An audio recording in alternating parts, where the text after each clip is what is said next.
Suman TV ప్రేక్షకులకి నమస్తే. ఈరోజు మణిపాల్ హాస్పిటల్స్లో మనం ఉన్నాం.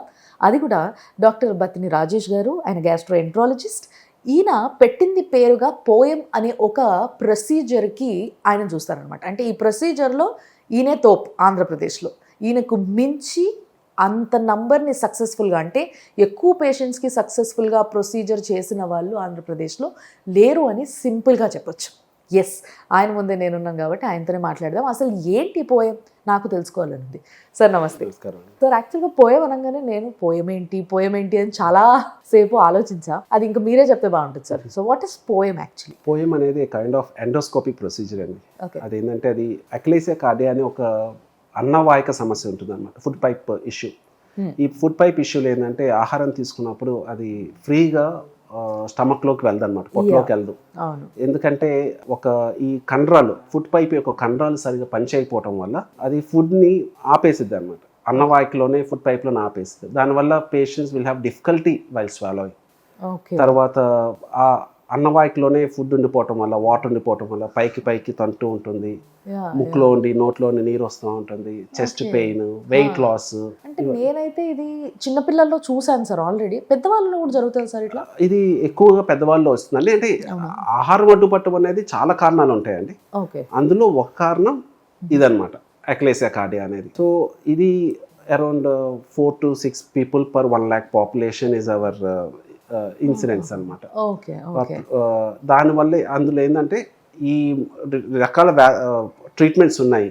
బెలూన్ డైలటేషన్ అంటాము, తర్వాత లాప్రోస్కోపిక్ ప్రొసీజర్ ఉంది, అండ్ ఎండోస్కోపిక్ ప్రొసీజర్, పరోరల్ ఎండోస్కోపిక్ మయాటమీ అంటాము. ఇది నేను 2019లో చేశాను. నాకు ఇనీషియల్గా చైనాకి వెళ్ళాను. చైనాలో నాకు డాక్టర్ హ్యూ బింగ్ అని ఒక ప్రొఫెసర్ నాకు ట్రైనింగ్ ఇచ్చారు. దాని తర్వాత నేను I started doing on my self. That's nice. Any years of experience sir doing this? Somewhere around 4.5 years అనుకుంటున్నానండి. అవునా? So you well trained in China దీనికి. అవునండి. That's a good one. And ముఖ్యంగా సార్ దీనికి కారణం ఏంటంటే పైప్లోనే ఫుడ్ కానీ water కానీ ఉండిపోవడము, రిటర్న్ రావడము, ఛాతీలో నొప్పి రావడము, వీటన్నిటికీ కూడా ఒక్కొక్క ఏజ్లో ఒక్కొక్క కారణం ఉంటుంది. I understand. సో చిన్నపిల్లల్లో కానీ పెద్దవాళ్ళల్లో కానీ what are the common reasons found? అంటే మోస్ట్ కామన్ ఏంటంటే క్యాన్సర్స్. అది ఎల్డర్లీస్లో, కానీ ఈ మధ్య యంగ్ పీపుల్లో కూడా చూస్తున్నాం అనమాట. స్మోకింగ్ వల్ల కానీ, ఆల్కహాల్ వల్ల, ఒబెసిటీ వల్ల, వీటి వల్ల వస్తుంటుంది. ప్లస్ ఈ క్యాన్సర్స్ కాకుండా ఏంటంటే వేరే నాన్ క్యాన్సర్ కండిషన్స్ కూడా చాలా ఉంటాయి అన్నమాట. అంటే పొర అడ్డుపట్టడం కానీ, తర్వాత చిన్న నాన్ క్యాన్సర్ గడ్డలు ఉండటం వల్ల కానీ, తర్వాత ఎక్కువ జిఆర్డి రిఫ్లెక్స్ వ్యాధి ఉండటం వల్ల, అన్నవాహిక మూసుకొని పోవటం వల్ల కానీ, ఇవన్నీ ఉంటాయి మనకు. అండ్ చిన్నపిల్లలు డిఫరెంట్ కారణాలు ఉంటాయి. ఈ అక్లేసియా కార్డియా అనేది ఇట్స్ ఎ రేర్ ప్రాబ్లం. ఇది ఎందుకు వచ్చిందంటే అన్నవాహిక చుట్టూతో నరాలు ఉంటాయి, ఆ నరాలు డ్యామేజ్ అవుతాయి. Probably because of some viral infection, some genetic predisposition వల్ల నరాలు డ్యామేజ్ అయ్యి అన్నవాహిక కండరాలు పనిచేయవన్నమాట. అన్నవాహిక కండరాలు ఏంటంటే ఫుడ్ని పుష్ చేస్తుండాలి పొట్టలోకి. ఆ పుషింగ్ అనేది పోయేదను ఫుడ్ అంతా ఫుడ్ పైప్లో అలాగా నిల్వ ఉండిపోయింది అన్నమాట. నిల్వ ఉండిపోయినప్పుడు ఇందా సిమ్టమ్స్ చెప్పినట్టుగా ఆహారం అడ్డుపట్టడం వల్ల జరుగుతూ ఉంటాయి. ఈ ప్రాబ్లమ్స్లో ముఖ్యంగా మీరు అన్నట్టుగా అన్ని ఏజ్ గ్రూప్స్ ఉన్నారు ఈ రోజులలో. వీటికి పర్మనెంట్ ట్రీట్మెంట్ అంటే ఏంటి అసలు? అంటే పర్మనెంట్గా ట్రీట్మెంట్ ఉంటుందా, లేకపోతే ఆ ప్రాబ్లం ఎప్పటికీ వాళ్ళలో కనిపిస్తూనే ఉంటుంది ఒక్కసారి వస్తే? కారణం బట్టి ట్రీట్మెంట్ అండి. సో క్యాన్సర్స్ ఉందనుకోండి, ఇఫ్ ఇట్ ఈస్ ఆపరబుల్ అంటే ఆపరేట్ చేయొచ్చు, నాన్ ఆపరబుల్ అంటే కీమో రేడియేషన్ ఇచ్చేసి కంట్రోల్ చేసుకోవచ్చు. తర్వాత కొన్ని అయితే పర్మనెంట్ ట్రీట్మెంట్ ఉంటుందన్నమాట. అంటే చిన్న వెబ్స్ అంటాము, వీటికి పర్మనెంట్ ట్రీట్మెంట్ ఉంటుంది. తర్వాత ఈ అక్లేసియాకి మాత్రం ఆల్మోస్ట్ పర్మనెంట్ ట్రీట్మెంట్ కింద చెప్పుకోవచ్చు. ఎక్సెప్ట్ బెలూన్ డైలటేషన్లో కాకుండా పోయం ప్రొసీజర్ కానీ దీని ద్వారా చేసుకోవచ్చు అన్నమాట. సో మరి ఇలాంటి ప్రాబ్లమ్స్ నుంచి తప్పించుకోవడానికి ప్రివెన్షన్గా భాగంగా, అంటే లైక్ క్యాన్సర్ పేషెంట్స్లో మనం చెప్పలేము, ఓకే, కానీ అది కాకుండా వేరే వాళ్ళు కూడా ఉన్నారు అని అన్నారు. సో వీళ్ళల్లో ఏంటి అసలు, దేనివల్ల ఈ ఇష్యూస్ ఎక్కువగా ఫేస్ చేస్తున్నారు వాళ్ళు ఈ రోజులలో? Smoking, alcohol. సో బేసిక్గా స్మోకింగ్ అండ్ ఆల్కహాల్ ఈ చుట్టూ ఉన్న కండరాలని వీక్ చేసేస్తుంది అంటారా? అంటే అక్లేసియా కాదండి నేను చెప్తాను, బట్ మిగతా కారణాలు ఉంటాయన్నమాట.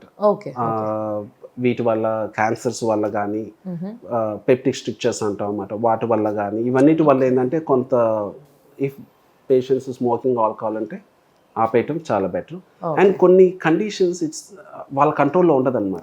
లైక్ ఎక్లేసియా కార్డియా కానీ వెబ్స్ కానీ ఇవన్నీ వాళ్ళ అంటే ఇంకంతే అలా పేషెంట్ వాళ్ళ చేతిలో ఉండదు. Compulsory doctor have to deal it.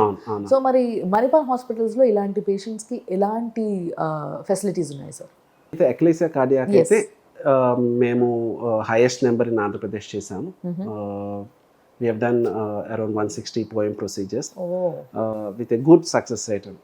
And my youngest patient was 9 years and oldest is recently we have done 86 years. And ఇద్దరు కూడా సక్సెస్ఫుల్ గా హ్యాపీగా వెళ్ళారు అన్నమాట. ఓకే. అండ్ ఇది ఏంటంటే ఇది కంటిన్యూస్గా ట్రైనింగ్ కంటిన్యూస్గా నేను వేరే డాక్టర్స్ కూడా ట్రైనింగ్ ఇస్తూ ఉంటాను. అండ్ నేను డిమాన్స్ట్రేట్ చేశాను నారాయణ హాస్పిటల్స్ బెంగళూరులో, అపోలో హాస్పిటల్స్ జూబ్లీ హిల్స్, తర్వాత Sparsh hospital Bengaluru, MS Ramaiah hospitals వీళ్ళన్నిట్లో ట్రైనింగ్ సెషన్స్ కూడా పెట్టాను. So some of my colleagues నా దగ్గర ట్రైనింగ్ తీసుకున్న వాళ్ళు ఇండిపెండెంట్ గా చేస్తున్నారు ప్రొసీజర్స్ అనేది.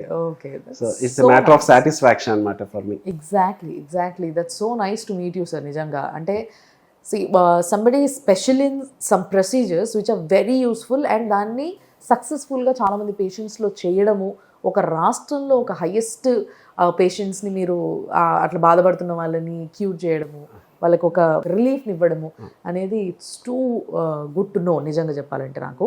So thanks a lot. ఈ సర్వీస్ ఇంకా మీరు కొనసాగిస్తూనే ఉండాలి. సక్సెస్ఫుల్గా చాలామంది పేషెంట్స్ మీ దగ్గరకు వచ్చిన వాళ్ళు హాయిగా వెళ్తారు అన్న ఒక భరోసాని ఇస్తున్నారు. కాబట్టి thanks a lot. Thank you so much.